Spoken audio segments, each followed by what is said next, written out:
এই শুনছো, সেতু ভাইয়ের বাসায় মনে হয় গ্যাঞ্জাম লাগছে। সেতু ভাই ব্যাংকক যাবে, মনে হয় ভাবি জাইনে গেছে। আমি বুঝি না, স্বামীরা এত কষ্ট করে, মাঝে মধ্যে ঘুরতে গেলে সমস্যা কি? তোমার মতো কয়জন হয় বলো? তুমি রেডি হয়ে কোথায় যাচ্ছো? আমার সাথেই তো সেতু ভাই ব্যাংকক যাবে। অনেকদিন তাজা রক্ত খাইনি। এই কই তুমি? কখন থেকে ডাকতেছি, কথা কানে যায় না? যা বলার এখানে এসে বলো। উকিল আদালতে যায়, আদালত উকিলের কাছে যায় না। আচ্ছা ঠিক আছে, দরজা লাগাতে আমি চলে গেলাম। এখন আবার তুমি কোথায় যাচ্ছো? তুমিই তো বললা আমি উকিল, অন্য আদালতে যাচ্ছি। শোনো, তুমি আমাকে ভুলে যাও। আমি আরেকটা ছেলেকে ভালোবাসি আর সিদ্ধান্ত নিচ্ছি তাকেই আমি বিয়ে করব। বিয়ের পরে তুই হানিমুনে যা, 4-5টা বাচ্চা নেই, আমার কোনো সমস্যা নাই, কারণ আমার তো কোনো গার্লফ্রেন্ডই নেই, এটা রং নাম্বার ছিল।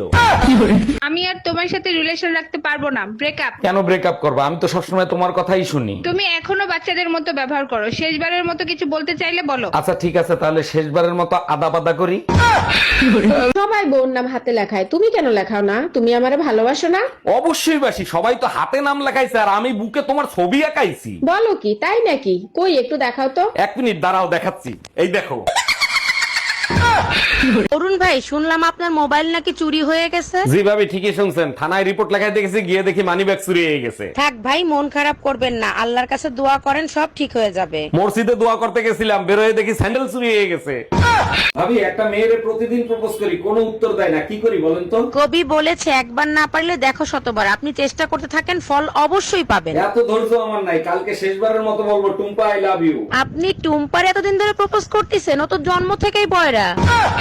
তোমার মতো আনরোমান্টিক মানুষ আমি কোথাও দেখি নাই। আমি যে কতটা রোমান্টিক সেটা শুধু আমিই জানি। পাশের বাড়ির ভাইকে দেখো, ভাবিকে আদর করে তারপর অফিসে যায়। আমিও তো আদর করি, কিন্তু তুমি দেখতে পাও না। কখন আদর করো? আমি ঘুমায় থাকলে? আরে না, ভাই অফিসে যাওয়ার পরে।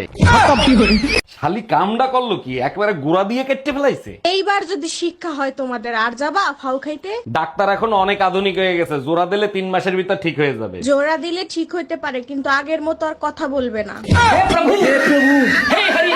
কলিজা কাটটা সিঙ্গারা বানায় দিলো, কিছু মানুষ বলবে সিঙ্গারা টেস্ট হয় নাই। এখানে সিঙ্গারার কোনো দোষ নাই, যত দোষ ওই নন্দ ঘোষ। বুঝলাম না, এখানে নন্দ ঘোষ কারে বুঝাইলা? আরে কলিজা দিয়েই যদি দুর্গন্ধ হয়, তাহলে কি আর সিঙ্গারা টেস্ট হয়? এই কি বললা তুমি? তোমাকে বিয়ে করে জীবনের সুখ শান্তি সব বিসর্জন দিছি। আর তোমারে বিয়ে করে আমি অশান্তির আগুনে জ্বলতে আছি। গিয়ে দেখো আমার বাপের বাড়ি, শান্তি কাকে বলে। তারা তো শান্তিতে থাকবেই, তাদের অশান্তির কলস আমার গলায় বাঁধতেছে না। এই কি বললা? আমি অশান্তির কলস? হ্যালো, আমি ফেয়ারটেল থেকে অরুণ বলতেছি, আপনার সিম রিচার্জ করেন, তা না হলে বন্ধ হয়ে যাবে। আরে ভাই, যার সিম সেই তো বন্ধ হয়ে গেছে। মানে কি বুঝলাম না। আরে ভাই, মরে গেছে। ও আচ্ছা, তা আপনি কোন পক্ষ থেকে বলতেছেন? যমরাজের পক্ষ থেকে। হ্যালো বোন, এবার রাখি বাঁধতে কবে আসবি? হ্যাঁ, এবার রাখিতে 4-5 দিন থাকবো। তুই কিন্তু আমার আইফোন দিবি। আচ্ছা দিব। আর শোন, এবার যারা যারা রাখি বাঁধবে তাদের শাশুড়ির 10 বছর আয়ু বাইরে যাবে। ভাই, এবার আমি আসতে পারবো না। তুই তোর বউরে অবশ্যই রাখি বাঁধতে পাঠাবি।